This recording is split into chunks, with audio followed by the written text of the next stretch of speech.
WBC think that you better than everybody, don't you? So since you, the WBC, and you got the green belt, which don't mean it, the real belt is the ring belt, which is free, motherfucker. What are you talking about?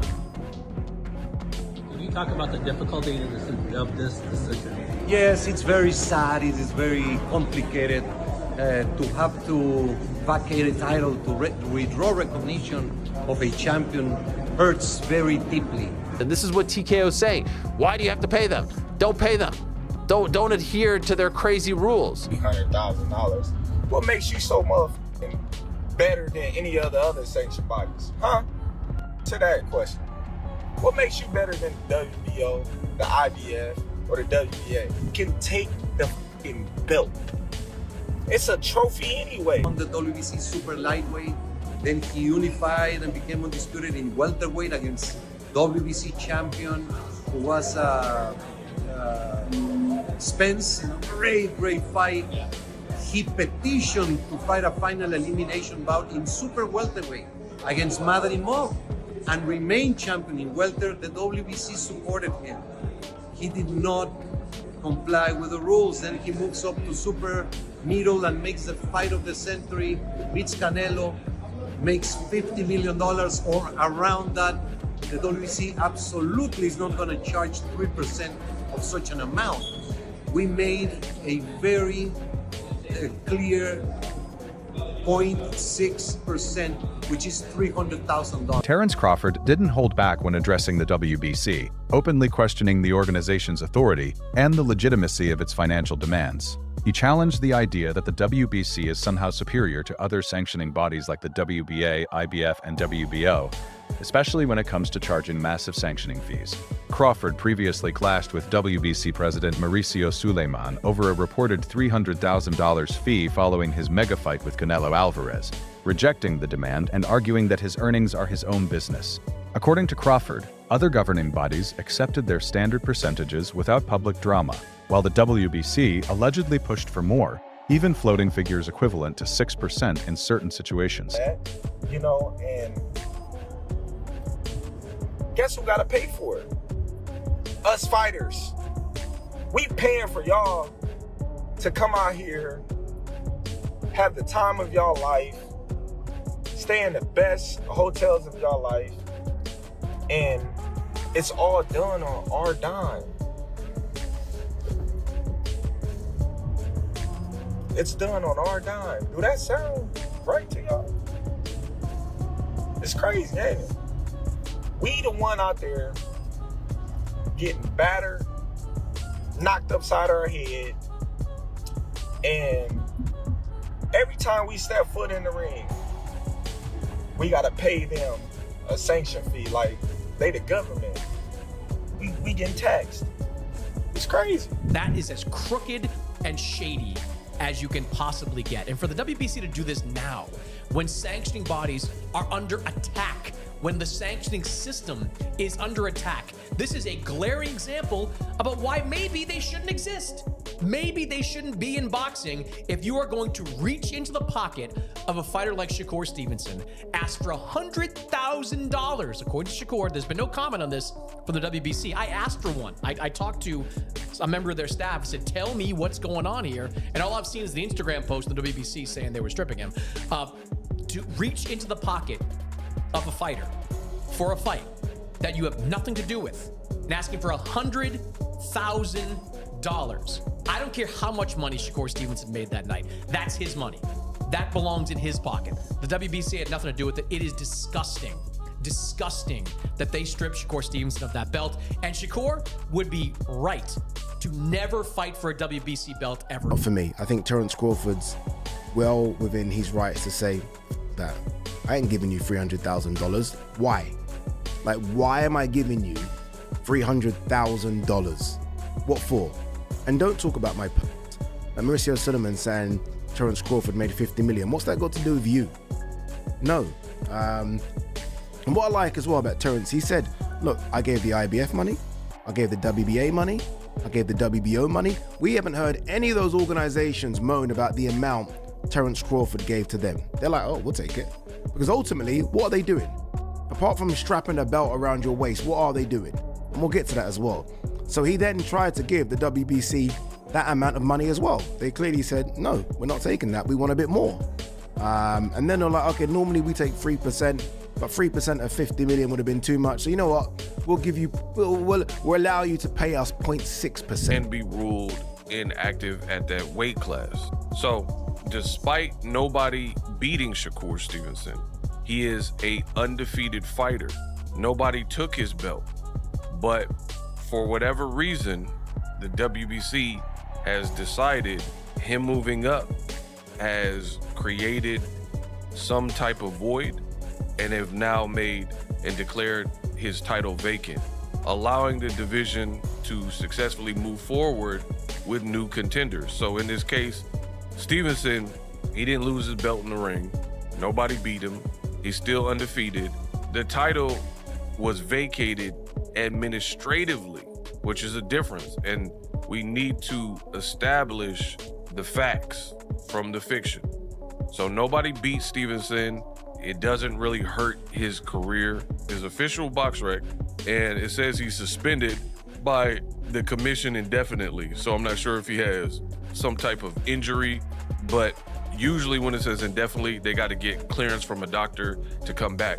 And again, this could be possibly from his fight with Shakur Stevenson. So this is a developing story, and we'll see ultimately how it plays out, what the WBC officially decides to do in terms of who's next and what's next. So what are the facts? What does this mean? Shakur Stevenson was not stripped for any type of misconduct. Shakur was not penalized per se, and Shakur Stevenson is not suspended. So it simply reflects the WBC has considered him no longer active at lightweight at this time. A bit political. That's the only thing that I can think of. Shakur Stevenson blasts WBC and responds to being stripped of a 135-pound title. This is a bit wild. It's a bit wild. And the reason it's a bit wild, there's so many different reasons actually, but one of the biggest reasons is that Shakur's always said, I want to go up to fight Tio, but I want to come back down to 135. So basically, he's almost telling the WBC, let me go up there, I will come back down. And with what the WBC are going through right now, and this battle with Zuffa, where, you know, they've got some real big players and power over there, and they're saying F the belts, and WBC are fighting, saying none of the belts mean stuff. The last thing you want to do is have a public spat, a public back and forth with one of the biggest names in boxing right now. Shakur Stevenson is one of the biggest names in boxing. And the thing about Shakur as well, you piss him off, this guy will go straight to social media and make it known that he's pissed off, and that's what he's done. At the center of the controversy is the fact that Shakur Stevenson remains undefeated and was not stripped due to losing a fight or violating rules inside the ring. The WBC declared his lightweight title vacant after he moved up in weight, citing inactivity in the division rather than defeat. Analysts described the action as administrative and possibly political, especially since Stevenson had made it clear that his move to 140 pounds was situational and that he intended to return to 135. Wanted for him, or from him, sorry, which was $100,000. Now, a lot of you might say, well, one second, his last fight wasn't for the WBC, it was for the WBO and the ring title. Why did the WBC want any money from him? The WBC have a clause, I think it's either 7.3 or 7.4, yeah, where even if you do not fight for the WBC belt, if you're a champion of their belt, i.e. which Shakur Stevenson was, you have to pay 50% of the sanctioning fee as though the WBC belt was on the line. Does that make sense? Let me see if I can find it. I'm gonna find it and read it out to so I'm not paraphrasing, because this is quite important and I think it's a joke. I think it's a joke. I really do. All right. Okay, yeah. All right, rule 7.3. I'm going to put this on the screen as well. Shakur Stevenson made it abundantly clear that he's a 135-pounder. He's going up in weight just for situational fights. He just defeated 2-division world champion, former unified lightweight, and now former WBO junior welterweight superstar Teofimo Lopez in dominating fashion. He's now 22 wins, 2 losses, no draws, 13 wins by way of knockout. after a beautiful performance, a dominating performance, the WBC, in a rush to do nothing,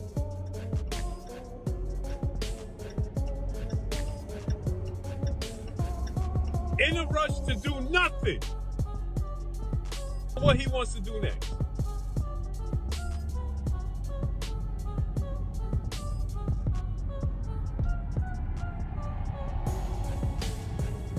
This dude, Shakur, has told the world, I'm 135 pounds. I plan on competing at 135 unless there's a situation that presents itself.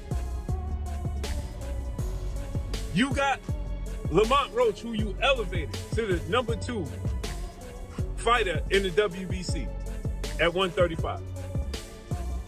Right?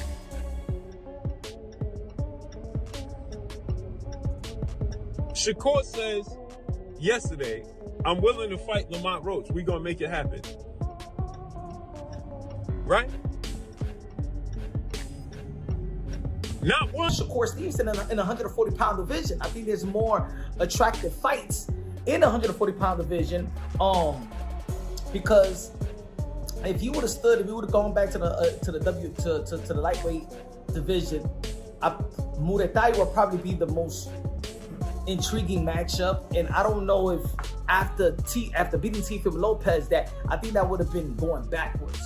I believe that the WBO strap that he got right now and the lineage title that he got on is more valuable in the 140-pound division than going back to the 135-pound division. You know what I'm saying? Because I think that he could also petition to beat the WBO mandatory to the welterweight champion in the WBO in Devin the Dream Haney. I think that would be an attractive matchup in 2026 following that type of performance versus Teofimo Lopez. Those are the four kings, the Fab Five, whatever you want to call it.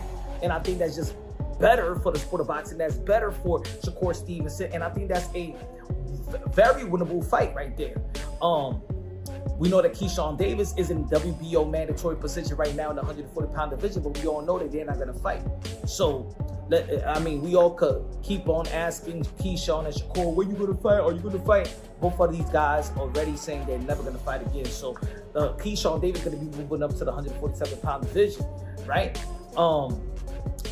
So, unless that Tank was active at 135, that's the only fight that the world want to see at 135 is Shakur versus Tank. We're not gonna see